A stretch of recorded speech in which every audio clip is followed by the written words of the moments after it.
அஸ்ஸலாமு அலைக்கும் ரஹ்மத்துல்லாஹி வபரகாத்துஹு.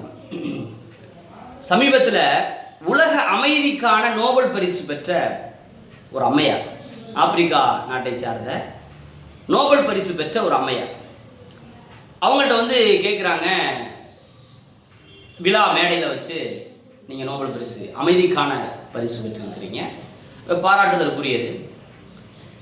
நீங்கள் என்ன இந்த விஷயத்தை பற்றி நீங்கள் என்ன நினைக்கிறீங்க? எல்லாரும் உங்களை பார்த்து ஒரு செய்தியை பேசுகிறாங்க, நீங்கள் ஒரு ஆள் செய்கிறதுனால உலகத்தில் இவ்வளோ பெரிய மாற்றம் வந்து விடுமா? ஒரு பசுமை திட்டத்தை, ஒரு எல்லா மக்களுக்குமான ஒரு வளர்ச்சி திட்டத்தை நீங்கள் சொல்கிறீங்க, அது நீங்கள் ஒரு ஆள் செய்கிறதுனால முழுமை பெற்று விடுமா அப்படிங்கிற கொஸ்டின் என்கிட்ட எல்லாரும் வைக்கிறாங்க. அவங்கள பேச சொல்லும் பொழுது அவங்களே இந்த கேள்வி எழுப்பிட்டு சொல்கிறாங்க. இதுக்கு விடையாக நான் எதை நினைக்கிறேன் என்றால், இதற்கான விடையை இந்த மேடையில் சொல்வதை சால பொருத்தமாக இருக்கும் என்று நினைக்கிறேன் என்று அந்த அம்மையார் சொல்றாங்க. ஒரு பெரிய காடு, அந்த காட்டில் தீ பயங்கரமா பிடிக்கும்.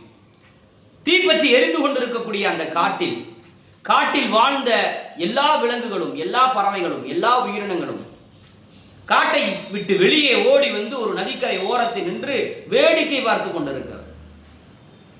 அப்படி வேடிக்கை பார்த்து கொண்டிருக்கின்ற நேரத்தில் ஒரே ஒரு குருவி மட்டும், ஒரு சின்ன சிட்டுக்குருவின்னு சொல்லுவோமா இல்லைங்களா, அந்த மாதிரி ஒரு சின்ன சிட்டுக்குருவி வேகமாக அந்த காட்டில் இருந்து வெளியிலே பறந்து தன்னுடைய மூக்கு பகுதியை வைத்து, அந்த குருவியே சின்னது, அதில் அதனுடைய வாய்ப்பகுதி மிக சின்னது, அந்த சின்ன அந்த வாய்ப்பகுதியை வைத்து நதியில் ஓடுகிற நீரை உறிஞ்சி அப்படியே அந்த தீ எரிந்து கொண்டிருக்கக்கூடிய காட்டுக்கு மேல் பக்கம் பறந்து தன்னுடைய வாயில் இருக்கிற ஒரு சொட்டு நீரை அந்த காட்டின் மீது, அந்த தீயின் மீது விழுகிறது.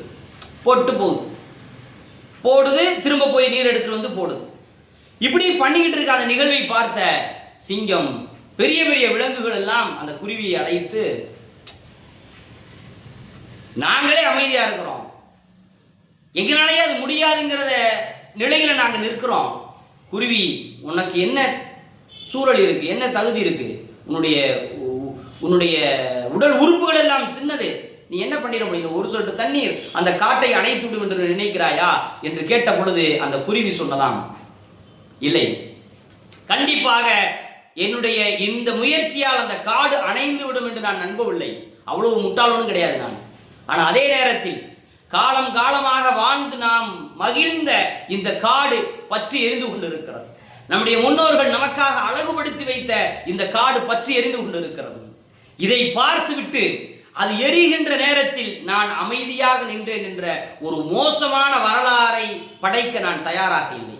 மாறாக அது எரிகின்ற பொழுது அந்த எரிகின்ற நெருப்பை அணைப்பதற்கு என்னால் இயன்ற முயற்சியை, என் கடமையை நான் சரியாக செய்தேன் என்று ஒரு முன்னெடுக்கிற அந்த வரலாறைத்தான் நான் படைக்க விரும்புகிறேன் என்று அந்த குருவி சொன்னதாக அந்த அம்மையார் சொன்னாங்க. இது சமீபத்தில் நிறைய லீடர்ஸ் எல்லாம் பேசியிருக்காங்க. நிறைய ஃபஹது கஷ்பர் உள்ளிட்ட பலரும், சமூகம் குறித்த ஆய்வாளர்களும் பேசியிருக்கக்கூடிய செய்தி.